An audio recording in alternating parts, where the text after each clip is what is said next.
Welcome to GK facts. करण में बिल्कुल सही पढ़ रहे हैं आप लोग। देखिए अभी जो है हमारे जो विदेश मंत्री हैं, कौन है? एस जयशंकर जी। विदेश मंत्री जो हैं एस जयशंकर जी, ये अभी बांग्लादेश की एक यात्रा पर गए थे। और इन्हों को जो है बांग्लादेश की जो प्रधानमंत्री हैं शेख हसीना ने ऑफर किया है चटगांव बंदरगाह। क्या करा है? चटगांव बंदरगाह जो है वो इन्हें पेशकश कराए, यानी कि ऑफर कराए कि हमारा जो है, बांग्लादेश ने बोला है कि हमारा जो ये बंदरगाह है ये आप यूज़ करिए। ठीक है। अब इससे जो है बांग्लादेश ने जो ये ऑफर कराया, इसमें चीन की बड़ी चाल हुई है नाकाम। अब वो कैसे हुई है वो जानेंगे। साथ में इस बंदरगाह से हमें क्या फ़ायदा होगा उसे जानेंगे। क्या दोनों देशों के बीच में संबंध जो है और पक्के होंगे या और भी देशों से हमारे संबंध पक्के होंगे, वो भी जानेंगे। बस वीडियो को एंड तक देखिएगा। टॉपिक पेपर के पॉइंट ऑफ व्यू से इंपॉर्टेंट है। टॉपिक से 1 या फिर 2 नंबर का क्वेश्चन आपसे एग्जाम में पूछा जा सकता है। क्लियर? चलिए स्टार्ट करते हैं टॉपिक को, जानते हैं टॉपिक के बारे में। देखिए, भारत ने यानी कि बांग्लादेश ने भारत के पूर्व उत्तर राज्यों से कनेक्टिविटी बढ़ाने के लिए जो है चटगांव बंदरगाह के इस्तेमाल की पेशकश करी है। और ये बहुत बड़ा ऑफर है। हालांकि जयशंकर जो हैं इन्हें भी नहीं पता होगा कि बांग्लादेश की जो प्रधानमंत्री हैं शेख हसीना, वो कुछ इस तरीके से ऑफर जो है कर सकती हैं। ठीक है ना। लेकिन काफ़ी खुशी की बात है कि इस बंदरगाह के जरिए ना केवल भारत और बांग्लादेश के बीच द्विपक्षीय संबंध मजबूत होंगे, बल्कि पूर्वोत्तर के जितने भी राज्य हैं, जैसे कि असम हो गया, मेघालय हो गया, मणिपुर हो गया, त्रिपुरा हो गया, इससे भी कनेक्टिविटी में सुधार आएगा। अब वो कैसे आएगा उसको अभी मैप के थ्रू जानेंगे हम। ठीक है। तो याद रखिएगा कि बांग्लादेश की जो प्रधानमंत्री हैं शेख हसीना, इन्होंने ऑफर करा है कि भैया आप, मतलब एस जयशंकर जी को कहा है कि आप हमारा जो ये बंदरगाह, ये जो पोर्ट है, इसको आप यूज़ करिए और इसके जरिए अपने पूर्वोत्तर राज्यों को जो है सामान का आयात निर्यात करिए। कोई दिक्कत वाली बात नहीं है। ठीक है ना। मतलब इन्होंने ये बात बोली। अब आप सोचेंगे क्या फ्री में दिया है? फ्री में नहीं है, इसके लिए पैसा जो है इनको देना पड़ेगा। मतलब भारत सरकार को देना है, वो हर बार देना होता है। ठीक है ना। तो असम हो गया, मेघालय हो गया, मणिपुर हो गया, त्रिपुरा हो गया, इसके साथ जो है कनेक्टिविटी में सुधार होगा। साथ में नेपाल और भूटान के साथ भी सुधार होगा। वो कैसे, उसको भी जानेंगे। ठीक है। तो देखिए, बांग्लादेश और भारत के बीच सीमा पर मार्गों को फिर से शुरू करने के लिए एक पहल की गई थी अभी।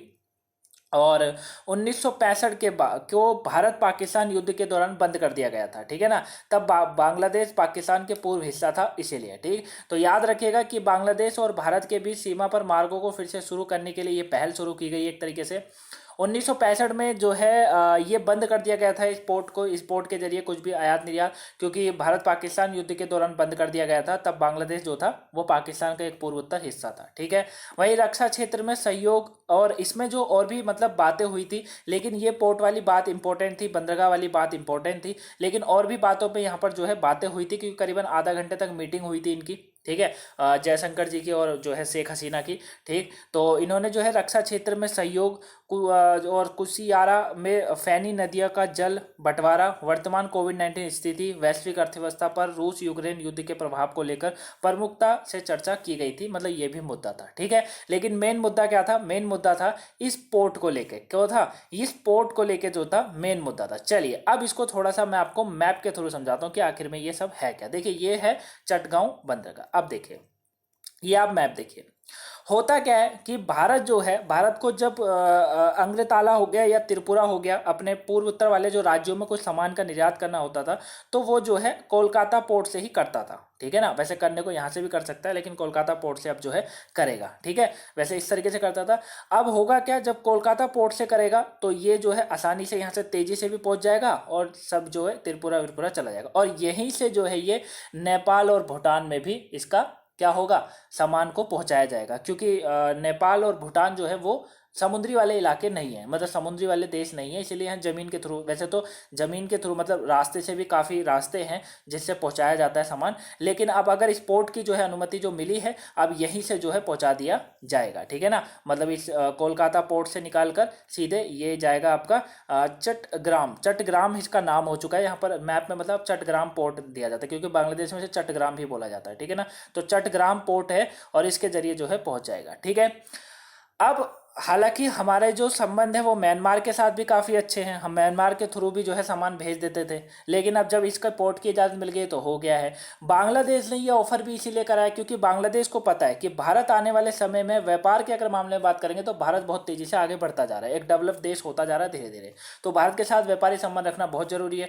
और साथ में जो है हमारे जो संबंध थे वो म्यांमार से ज़्यादा बढ़ते जा रहे थे, इसीलिए भी हो रहा था। ठीक है ना।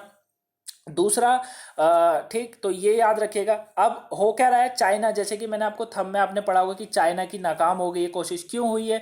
क्योंकि देखिए चाइना क्या चाहता था, चाइना चाहता था भारत को चारों तरफ से लॉक कर लेना। ठीक है, जैसे उसने श्रीलंका को तबाह कर दिया कब्जे में, वैसे ही वो चाहता था बांग्लादेश को भी ऐसी कर दे। साथ में क्या होता, पाकिस्तान तो उसका परमानेंट एक तरीके से है, मतलब उसका साथी है, मतलब है ना। बोलना मैं कुछ और चाहता हूँ लेकिन सही नहीं है बोलना, लेकिन साथी है। तो पाकिस्तान तो पहले से लॉक है, चाइना ने पाकिस्तान को पहले से लॉक करा हुआ है, श्रीलंका को तबाह कर चुका है। अब पैसों का ऑफर भी कर रहा है लेकिन उसकी डिमांड ही कुछ अलग है। ठीक है, अब जैसे यहाँ से यहाँ हो गया, श्रीलंका लॉक हो गया, अब वो इससे बांग्लादेश लॉक करता, फिर म्यांमार लॉक करता, नेपाल भूटान को अपने अंडर ले ही लेता, बीच में बसता भारत।